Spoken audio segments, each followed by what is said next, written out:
नमस्कार, मैं हूं विनय पाठक। ये भारत न्यूज में आपका स्वागत है। महाराष्ट्र का पारंपरिक फेटा,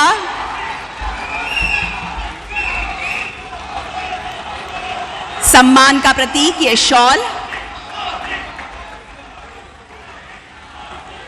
ये फूल आदर का प्रतीक और साथ ही भारत माता को वंदन करते हुए स्वातंत्र्य वीर सावरकर जी की प्रतिमा।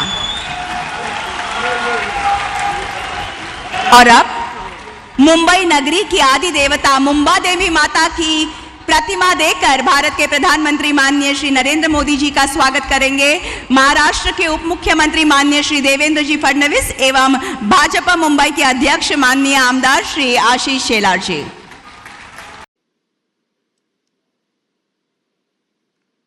जिनका जीवन सबके लिए प्रेरणा का स्रोत है और वीर सावरकर के ऊपर ही ये राष्ट्रीय स्मारक बनाया गया है, जहां पहुंचे प्रधानमंत्री नरेंद्र मोदी।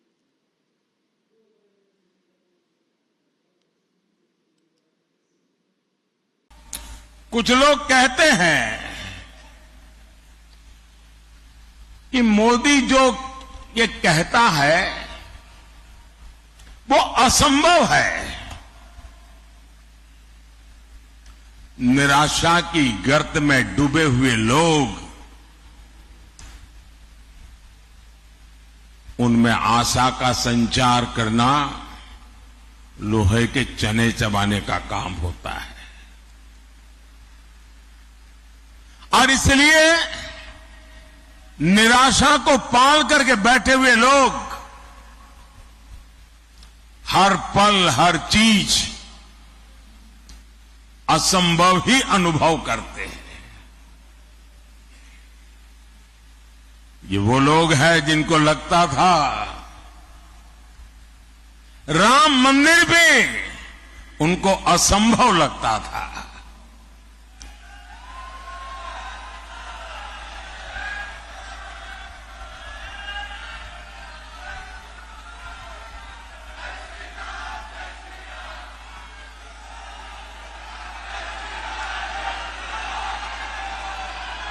साथियों,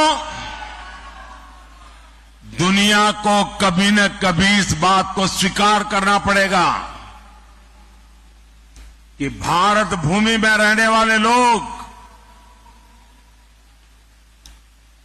अपने विचारों के इतने पक्के थे, अपने इरादों के इतने पक्के थे कि एक सपना लेकर के 500 साल तक लड़ते रहे।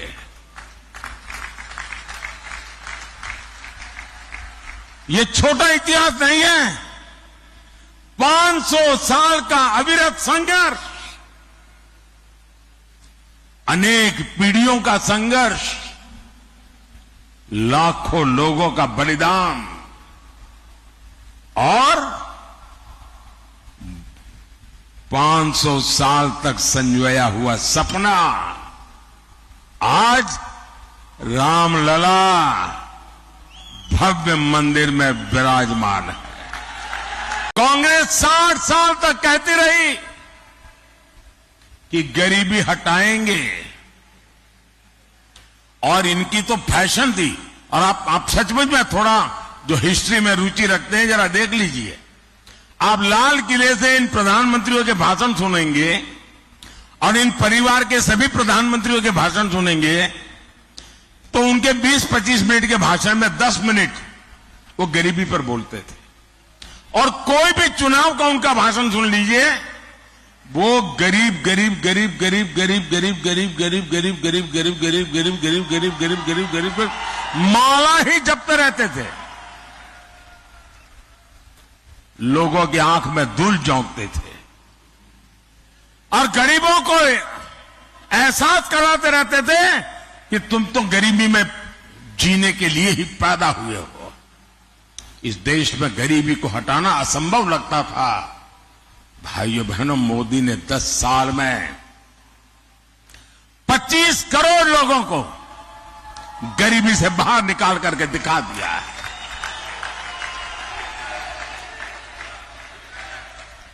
जो असंभव लगता था वो संभव हुआ कि नहीं हुआ?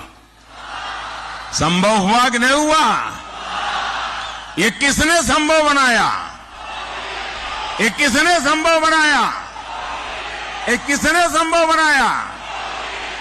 कौन सी ताकत है जिसने ये किया है? ये कौन सी ताकत है? मोदी नहीं, ये आपके वोट की ताकत है ना, इसके कारण हुआ। ये आपके वोट का सामर्थ्य है।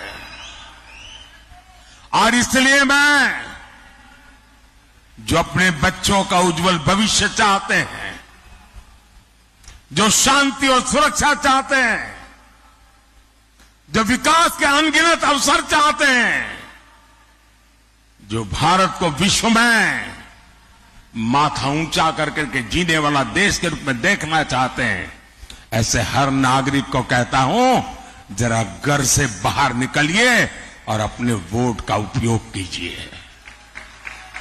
बहरहाल अभी तक की खबरों का सफर करते हैं समाप्त। विनय पाठक को दीजिए इजाजत। हम फिर मिलते हैं नई खबर नए सफर के साथ। लेकिन चलते चलते गुजारिश, विनती, अनुरोध, यदि आपके आसपास कोई समस्या या घटना घटित हुई है और आप उसे ये भारत तक पहुंचाना चाहते हैं तो हमारी स्क्रीन पर दिखाए जा रहे नंबर पर सीधे संपर्क कर सकते हैं।